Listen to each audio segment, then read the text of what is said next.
Actualité.cd, l'actualité de la RDC en continu et en direct. Pouvez nous parler brièvement de ce que l'on entend par les cantines scolaires?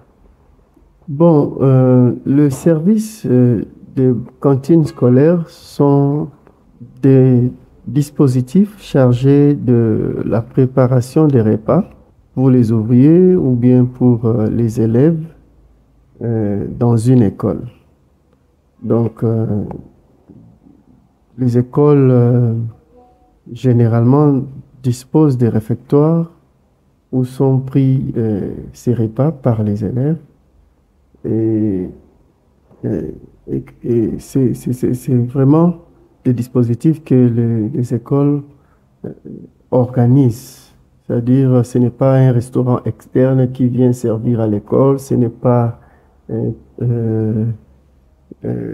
je ne sais pas moi, une initiative individuelle d'un agent qui a ses histoires à vendre pendant les heures de service, mais c'est vraiment tout un service installé au sein d'une institution scolaire qui a pour rôle de disposer de la nourriture pour les élèves, tout comme pour les employés de l'établissement scolaire.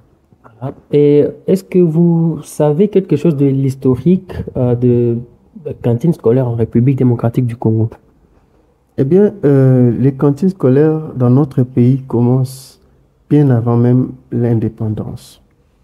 Le colon, en créant le système éducatif colonial dans notre pays, faisait fonctionner les écoles avec les repas. C'est-à-dire que lorsque les parents qui travaillaient dans les plantations, dans les chantiers et autres, dirigés par les colons, étaient en train d'exécuter ces tâches, ils ne se souciaient plus de la situation de leurs enfants. Facilement, l'enfant arrivé à l'école pouvait apprendre et pendant la récréation ou au sortir de l'école, pour certaines écoles même, c'est à l'arrivée même de l'école, l'école pouvait donner de lait aux enfants, donner des friandises, des choses genre biscuits et de cakes. Il y a des écoles qui, à la récréation, pouvaient pourvoir à manger, bouilli, riz, des choses comme ça. Simples, pas trop coûteux, mais qui permet à l'enfant de garder sa bonne forme durant toute la durée à passer à l'école. C'est très important parce que l'enfant qui a bien mangé est habile, est en mouvement, est réceptif, est disposé à écouter ce que l'enseignant dit parce qu'il n'est pourtant pas dérangé dans sa physionomie. Et alors, M. James, quel est l'apport des cantines scolaires? Quel peut être l'apport des cantines scolaires, n'est-ce pas, dans l'amélioration de la qualité de l'enseignement en RDC? Eh bien, aujourd'hui, il est prouvé par plusieurs experts et plusieurs études, enquêtes menées, par exemple, par le ministère de l'EPST, mais aussi à travers le monde, que la faim est l'un des facteurs d'abandon scolaire, c'est l'un des facteurs de l'inattention des élèves en classe, c'est aussi l'un des facteurs d'absentéisme des enfants.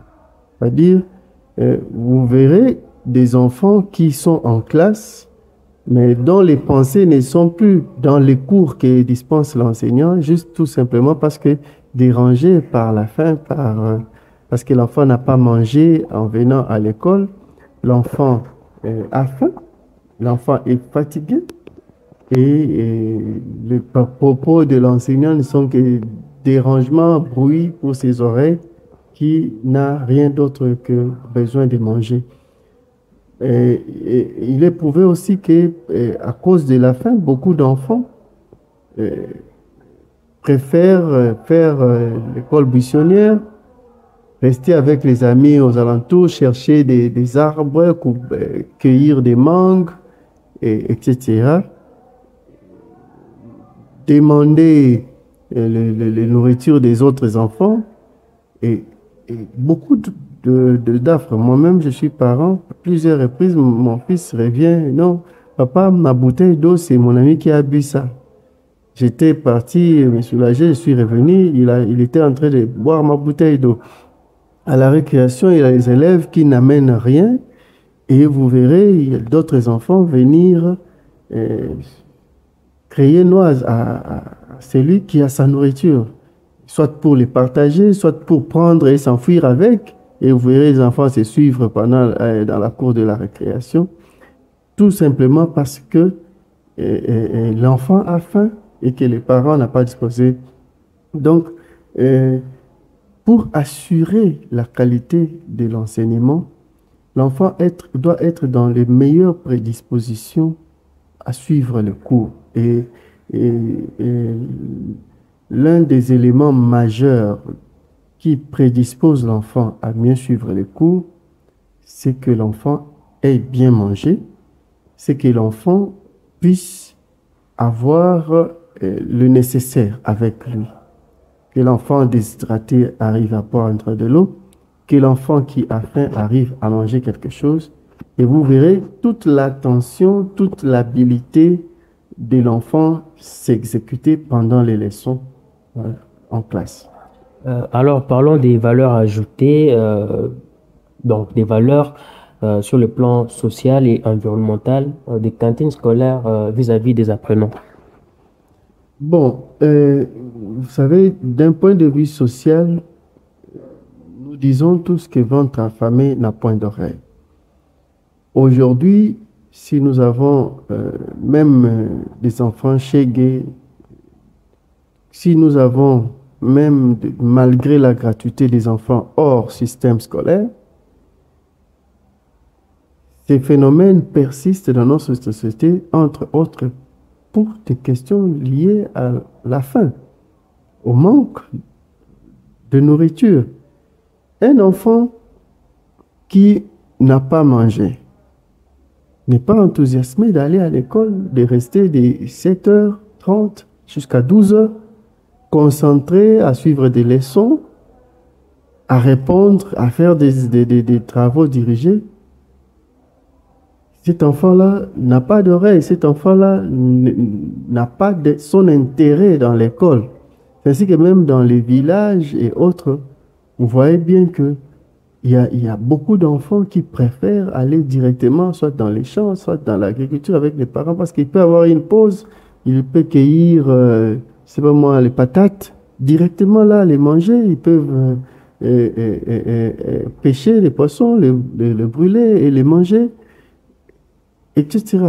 Donc, les enfants préfèrent même aller soit vendre les fruits et gagner un peu d'argent pour manger, parce que la question de la faim dans notre société, c'est un problème, je peux dire, un problème qui est devenu systémique, un problème qui est devenu, comment est-ce que je peux dire, c'est devenu endémique, c'est devenu vraiment profond, c'est devenu complexe, c'est devenu aujourd'hui très difficile à résoudre. Parce que les paramètres qui devraient soutenir la stabilité des foyers sont quelque peu biaisés, qui sont quelque peu détournés dans différentes manières. Donc, les valeurs sociales qui devaient maintenir une vie stable aux apprenants, n'étant pas très bien suivies ou bien très bien protégées dans notre société, entre autres parce que déjà à la maison, les manger n'est pas très stable, entre autres parce que les services organisant les cantines scolaires dans les écoles sont quasi inexistantes aujourd'hui, et ça devient un problème général de notre communauté, de notre société, et ça n'offre pas un environnement propice pour l'apprentissage des enfants. En quelque sorte, je peux dire que les valeurs sociales et environnementales liées aux pratiques des cantines scolaires pour les apprenants sont aujourd'hui obsolètes, sont aujourd'hui quasi inexistantes. Et nous avons une société qui a besoin de se refaire, se reconstituer par rapport à cet aspect des choses. Ok, Monsieur James, alors, que doit faire le gouvernement en particulier s'il veut assurer l'intégralité de ce programme? Eh bien, à mon humble avis, notre gouvernement est un pouvoir organisateur de notre société, a tous les moyens pour mener sa politique. Tout le territoire congolais est sous sa gestion, sous son contrôle et son autorité, son pouvoir. Les 80 000 hectares, si c'est 80 millions d'hectares de terres arables de notre pays sont à la disposition de notre gouvernement pour initier n'importe quoi afin d'assurer une vie meilleure aux enfants congolais. Nous avons beaucoup d'entrepreneurs, d'entreprises, de multinationales qui sont installées dans notre pays, qui pour certains sont dans l'alcool, d'autres dans, je ne sais pas moi, les mines, d'autres aussi dans le tabaco. Mais nous disons, nous, dans les secteurs de l'éducation, que l'éducation est une affaire de tous. L'éducation, c'est, comme on le dit même en jargon de l'EPST, l'école, c'est un bien de la communauté. Ça veut dire que vous soyez ministre, que vous soyez pousse-pousseur, vous êtes tous, vous pouvez tous avoir des enfants à l'école, dans le système scolaire. Donc l'école étant un bien de la communauté, il faut que toute la communauté s'occupe de l'école, des problèmes de l'école. Alors, le gouvernement étant là pour gérer la communauté, il doit coordonner les besoins de la communauté qui tournent autour de l'école.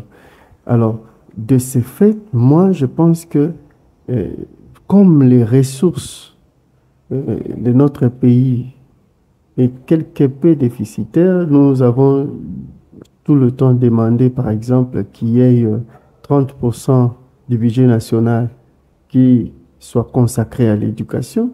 Mais jusqu'aujourd'hui, nous tournons autour des 18 et parfois même l'exécution concrète de ces budgets n'atteint pas les 18% consacrés ou les 22% qui étaient consacrés auparavant. Nous étions parfois à la moyenne des 50-60% d'exécution alors qu'on devait exécuter les 100% de ces 18% ou de ces 22% du budget national. Donc, les ressources n'étant pas suffisantes pour mener à bien la politique éducative nationale, je pense que le gouvernement devrait réfléchir sur des moyens innovants pour rendre suffisantes les ressources du secteur de l'éducation. Entre autres, le gouvernement peut établir des taxes.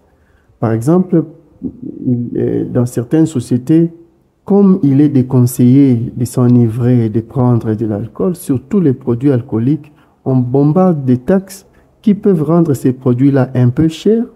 Comme ça limite d'abord l'accès ou à l'achat de ces produits-là.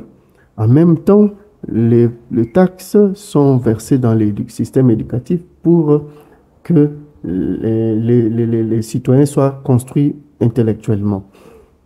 On peut placer des taxes liées à tous les minerais de notre pays, que non, ces minerais, c'est pour faire le bonheur des enfants du pays.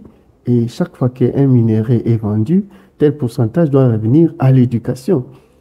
Il y a des moyens innovants pour, par exemple, nous savons tous que le tabac aujourd'hui est source de beaucoup de maladies et le tabac tue. Mais le tabac est vendu à longueur de journée.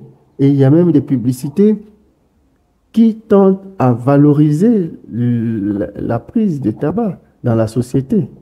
Mais toutes ces compagnies qui sont vendeurs de tabac dans notre pays devrait être lourdement chargé par des taxes qui devraient soutenir l'éducation. Parce qu'une personne instruite saura que si je prends le tabac, c'est contre ma propre santé.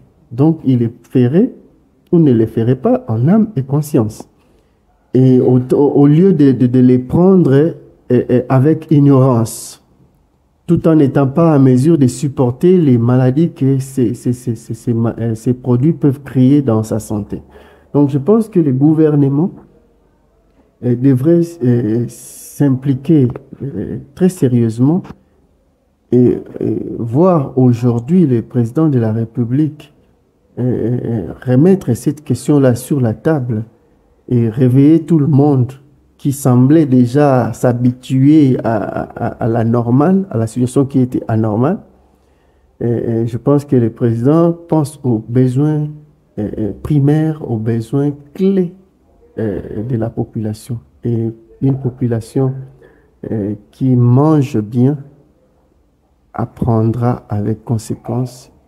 Même un enseignant qui vient à l'école fatigué, il y a des enseignants qui s'adonnent à récupérer le pain ramené par l'élève, ou bien qui prennent de l'argent auprès des enfants, l'argent que l'enfant est censé prendre un coca à la récréation, c'est le partage avec l'enseignant, tout simplement parce que l'enseignant n'ayant rien. Mais les pratiques de cantine scolaire pourraient assurer une certaine stabilité à tout le monde, opérateurs pédagogiques comme enfants bénéficiaires du système éducatif national. Actualité.cd, l'actualité de la RDC en continu et en direct.